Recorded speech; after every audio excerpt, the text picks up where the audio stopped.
Paul Tillich. Paul Johannes Tillich, August 20th, 1886, October 22nd, 1965, was a German-American Christian existentialist philosopher and Lutheran Protestant theologian who is widely regarded as one of the most influential theologians of the 20th century. Among the general public, he is best known for his works The Courage to Be, 1952, and Dynamics of Faith, 1957, which introduced issues of theology in modern culture to a general readership. In academic theology, he is best known for his major three-volume work Systematic Theology, 1951-63, in which he developed his method of correlation, an approach of exploring the symbols of Christian revelation as answers to the problems of human existence raised by contemporary existential philosophical analysis. Biography. Tillich was born on August 20, 1886, in the small village of Starsedel, province of Brandenburg, which was then part of Germany.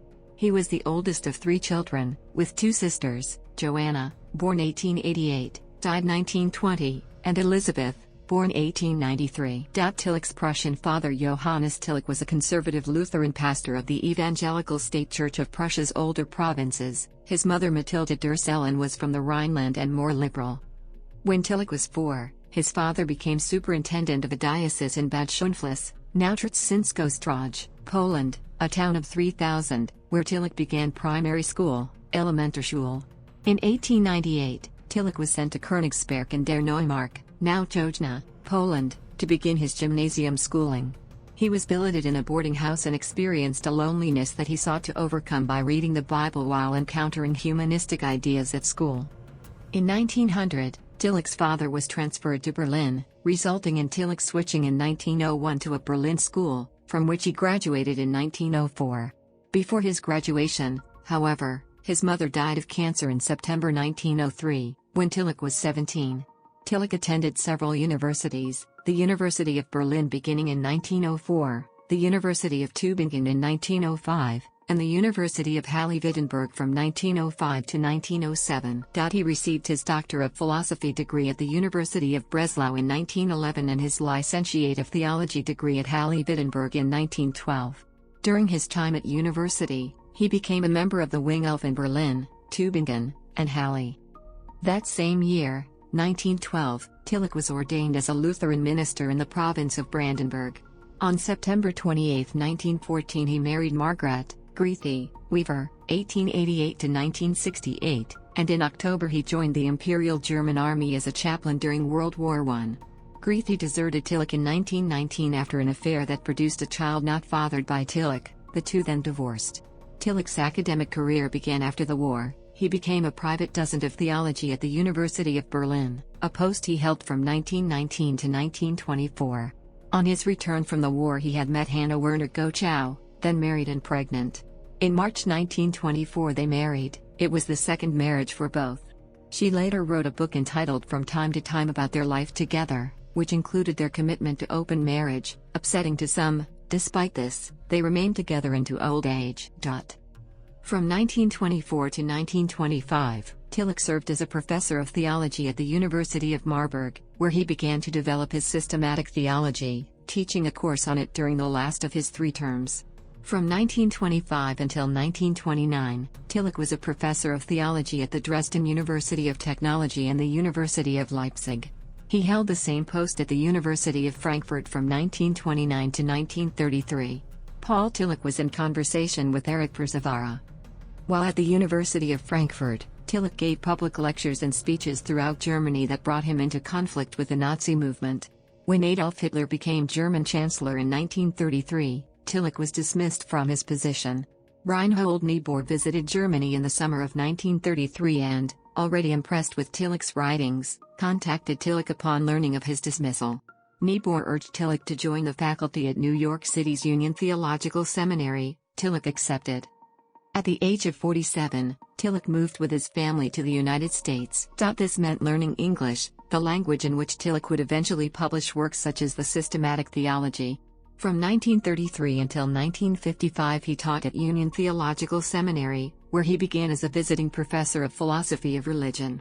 During 1933–34 he was also a visiting lecturer in philosophy at Columbia University. The Fellowship of Socialist Christians was organized in the early 1930s by Reinhold Niebuhr and others with similar views. Later it changed its name to Frontier Fellowship and then to Christian Action. The main supporters of the fellowship in the early days included Tillich, Edward Hyman, Sherwood Eddy, and Rose Turlin. In its early days the group thought capitalist individualism was incompatible with Christian ethics. Although not communist, the group acknowledged Karl Marx's social philosophy. Tillich acquired tenure at the Union Theological Seminary in 1937, and in 1940 he was promoted to professor of philosophical theology and became an American citizen. At Union, Tillich earned his reputation, publishing a series of books that outlined his particular synthesis of Protestant Christian theology and existential philosophy. He published On the Boundary in 1936, The Protestant Era, a collection of his essays, in 1948, and The Shaking of the Foundations, the first of 3 volumes of his sermons, also in 1948. His collections of sermons would give Tillich a broader audience than he had yet experienced. His most heralded achievements, though, were the 1951 publication of Volume 1 of Systematic Theology, which brought Tillich academic acclaim, and the 1952 publication of The Courage to Be. The first volume of the Systematic Theology series prompted an invitation to give the prestigious Gifford Lectures during 1953-54 at the University of Aberdeen. The latter book, called his masterpiece, was based on his 1950 Dwight H. Terry lectureship and reached a wide general readership.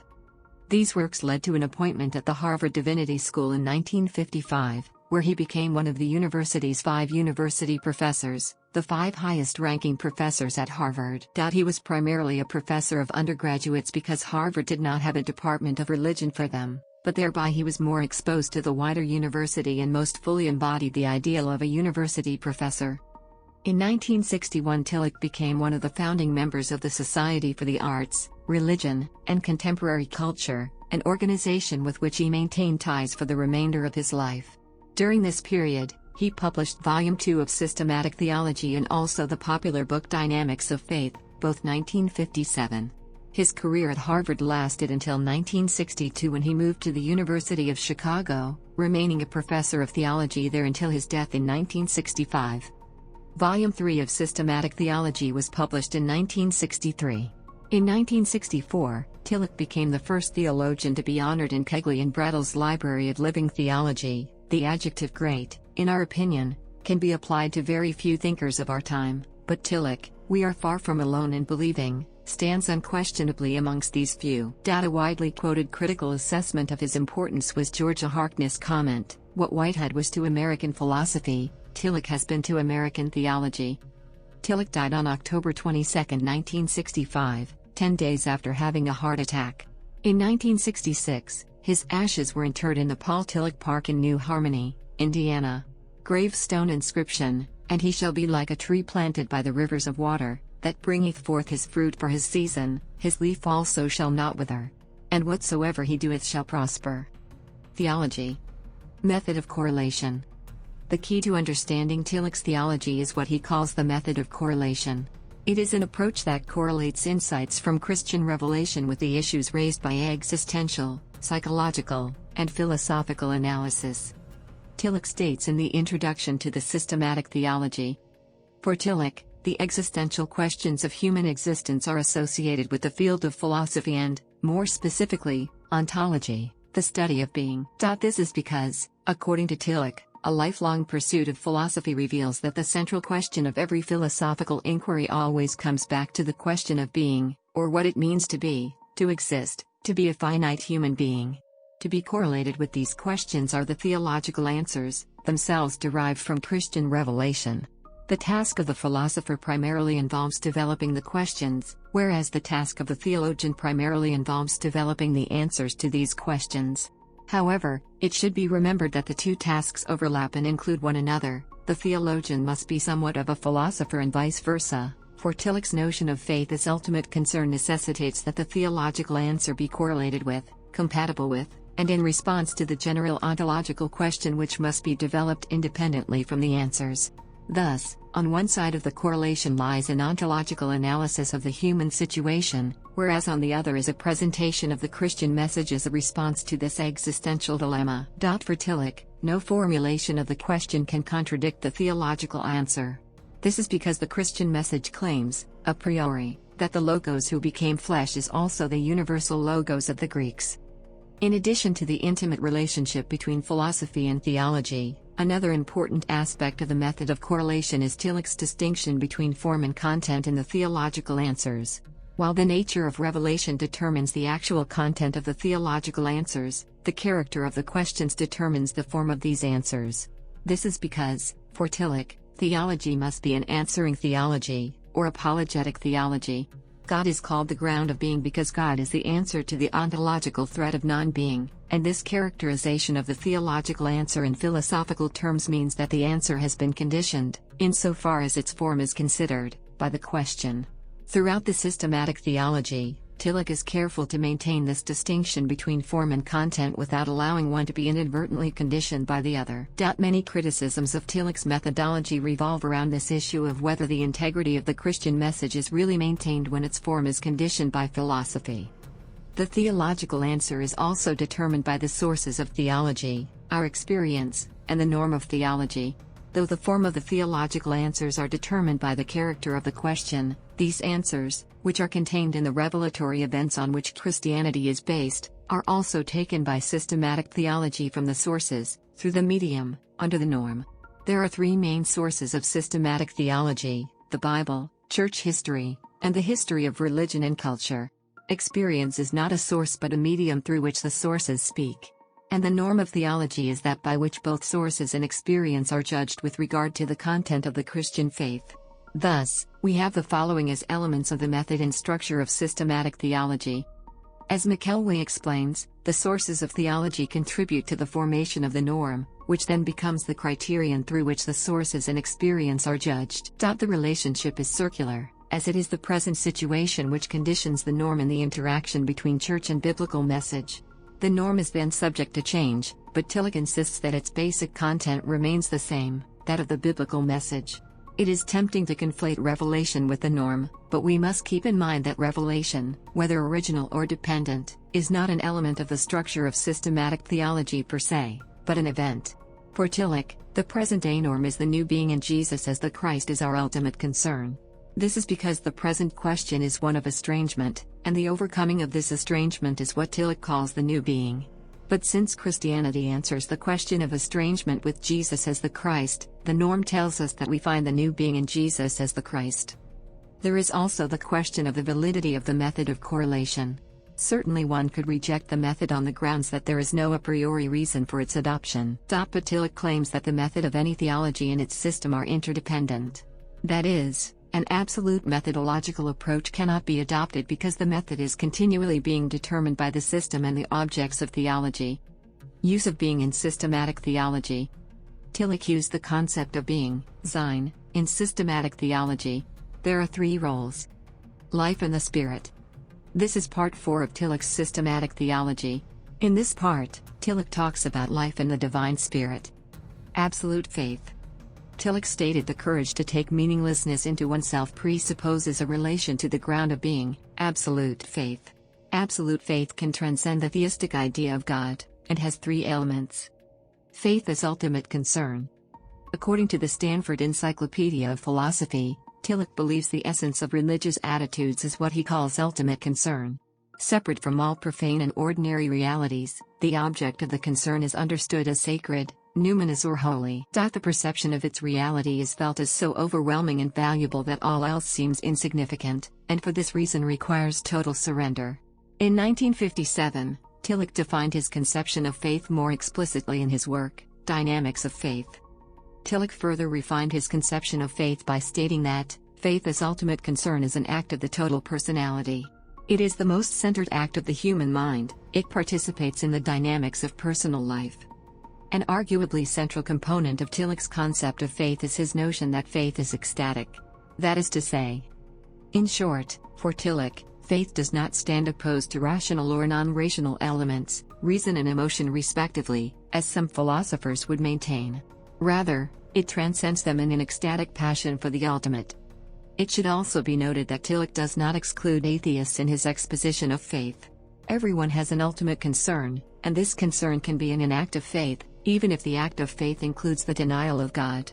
Where there is ultimate concern, God can be denied only in the name of God. God above God. Throughout most of his works, Paul Tillich provides an apologetic and alternative ontological view of God. Traditional medieval philosophical theology in the work of figures such as Saint Anselm, Duns Scotus, and William of Ockham tended to understand God as the highest existing being, to which predicates such as omnipotence, omniscience, omnipresence, goodness, righteousness, holiness, etc. may be ascribed. Arguments for and against the existence of God presuppose such an understanding of God.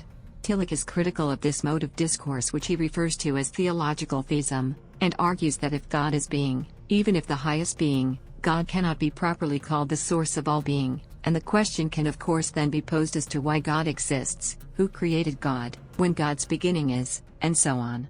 To put the issue in traditional language, if God is being, then God is a creature, even if the highest one, and thus cannot be the creator. Rather, God must be understood as the ground of being itself. The problem persists in the same way when attempting to determine whether God is an eternal essence, or an existing being, neither of which are adequate, as traditional theology was well aware. When God is understood in this way, it becomes clear that not only is it impossible to argue for the existence of God, since God is beyond the distinction between essence and existence, but it is also foolish. One cannot deny that there is being, and thus there is a power of being. The question then becomes whether and in what way personal language about God and humanity's relationship to God is appropriate. In distinction to theological theism, Tillich refers to another kind of theism as that of the divine-human encounter. Such is the theism of the encounter with the Holy Other, das ganz andere, as in the work of Karl Barth and Rudolf Otto, and implies a personalism with regard to God's self-revelation. Tillich is quite clear that this is both appropriate and necessary, as it is the basis of the personalism of biblical religion altogether and the concept of the Word of God, but can become falsified if the theologian tries to turn such encounters with God as the Holy Other into an understanding of God as a being. In other words, God is both personal and transpersonal. Tillich's ontological view of God has precedent in Christian theology. Many theologians, especially those in the Hellenistic or patristic period of Christianity's history that corresponds with the Church Fathers, understood God as the unoriginate source, agenitos, of all being. This view was espoused in particular by Origen, one of a number of early theologians whose thought influenced that of Tillich. Their views in turn had pre-Christian precedents in Middle Platonism. Tillich further argues that theological theism is not only logically problematic, but is unable to speak into the situation of radical doubt and despair about meaning in life. This issue, he said, was of primary concern in the modern age, as opposed to anxiety about fate, guilt, death and condemnation. This is because the state of finitude entails by necessity anxiety, and that it is our finitude as human beings, our being a mixture of being and non-being, that is at the ultimate basis of anxiety. If God is not the ground of being itself, then God cannot provide an answer to the question of finitude. God would also be finite in some sense. The term God above God, then, means to indicate the God who appears, who is the ground of being itself, when the God of theological theism has disappeared in the anxiety of doubt. While on the one hand this God goes beyond the God of theism as usually defined, it finds expression in many religious symbols of the Christian faith, particularly that of the crucified Christ. The possibility thus exists, says Tillich, that religious symbols may be recovered which would otherwise have been rendered ineffective by contemporary society. Tillich argues that the God of theological theism is at the root of much revolt against theism and religious faith in the modern period. Tillich states, sympathetically, that the God of theological theism. Another reason Tillich criticized theological theism was because it placed God into the subject-object dichotomy.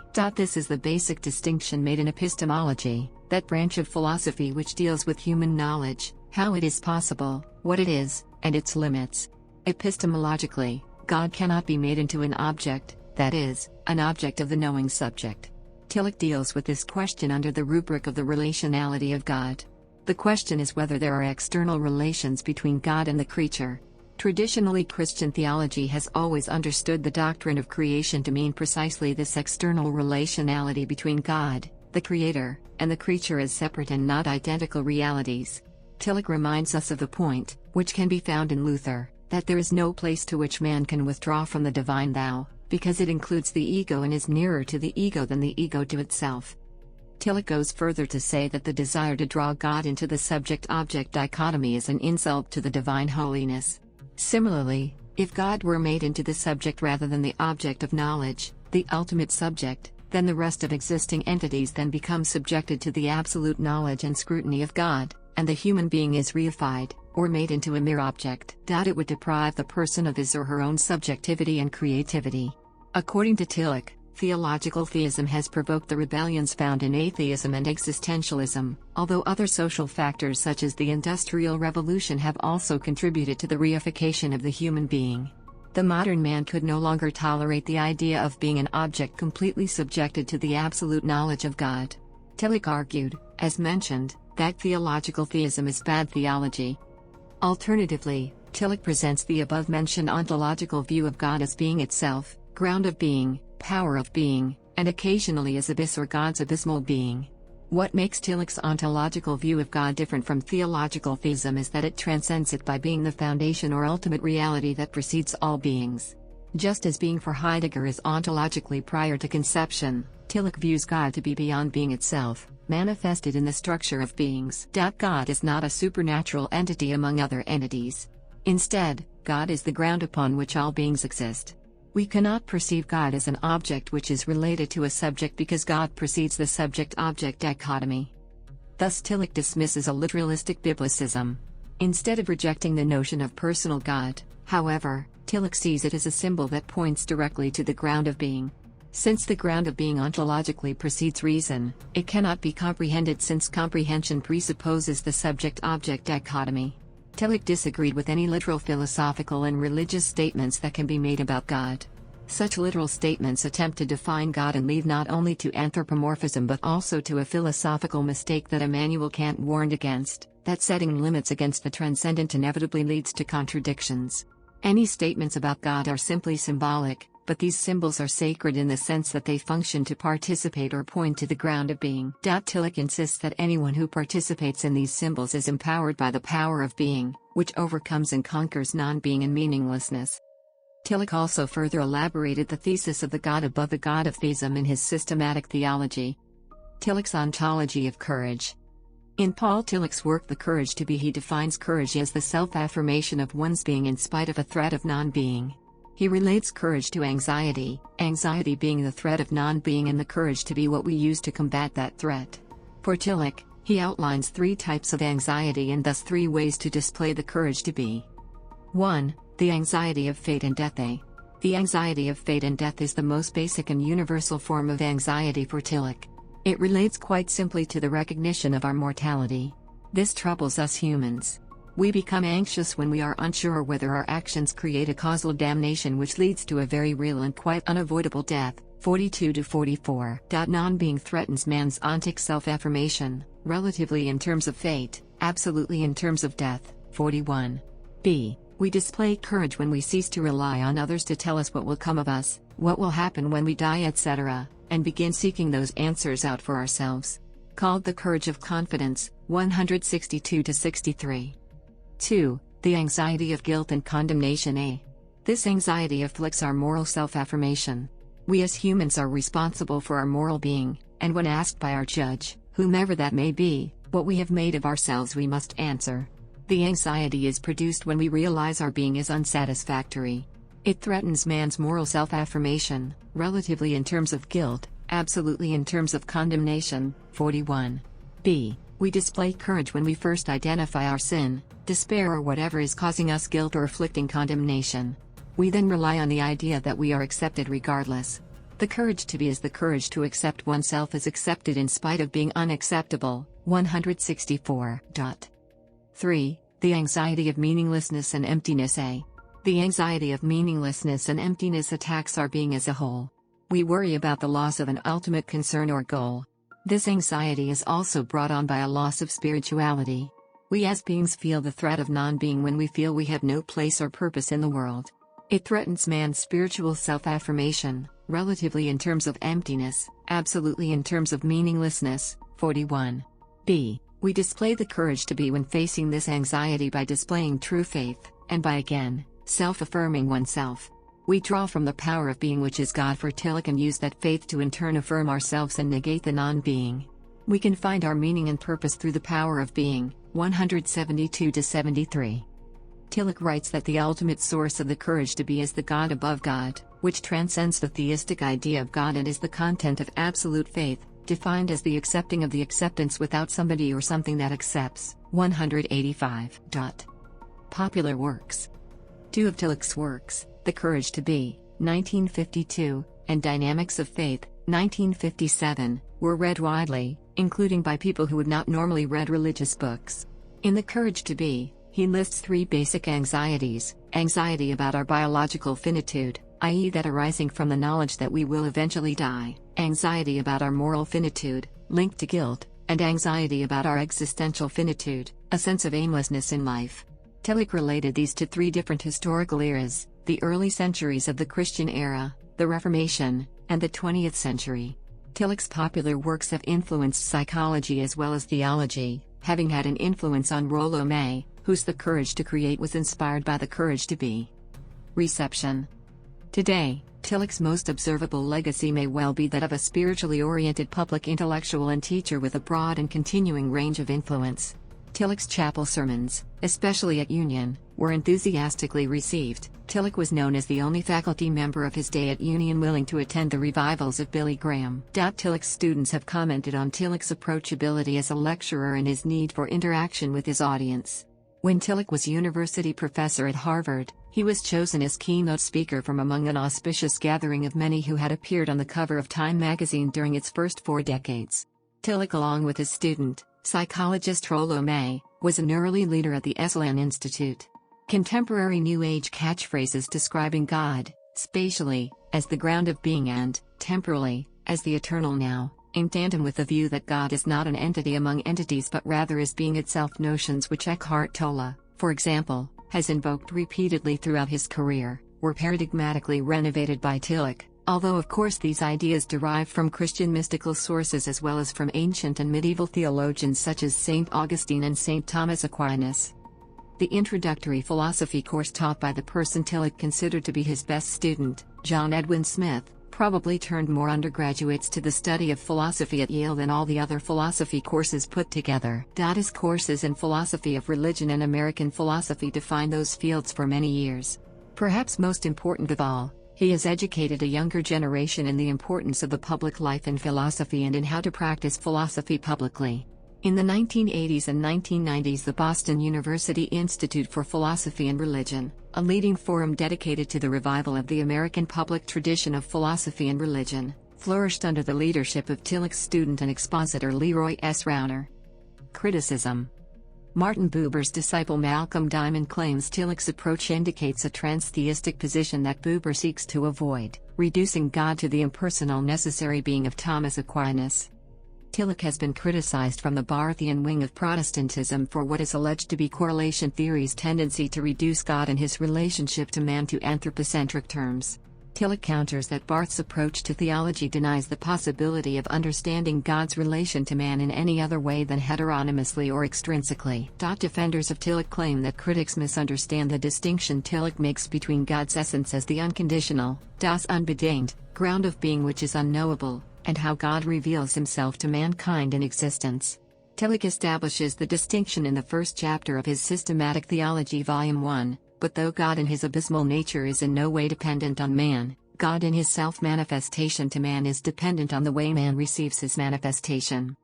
Some conservative Saint Reigns of evangelical Christianity believe Tillich's thought is too unorthodox to qualify as Christianity at all, but rather as a form of pantheism or atheism. The Evangelical Dictionary of Theology states, at best Tillich was a pantheist, but his thought borders on atheism. Works. But his thought borders on atheism. Works. But his thought borders on atheism. Works. But his thought borders on atheism.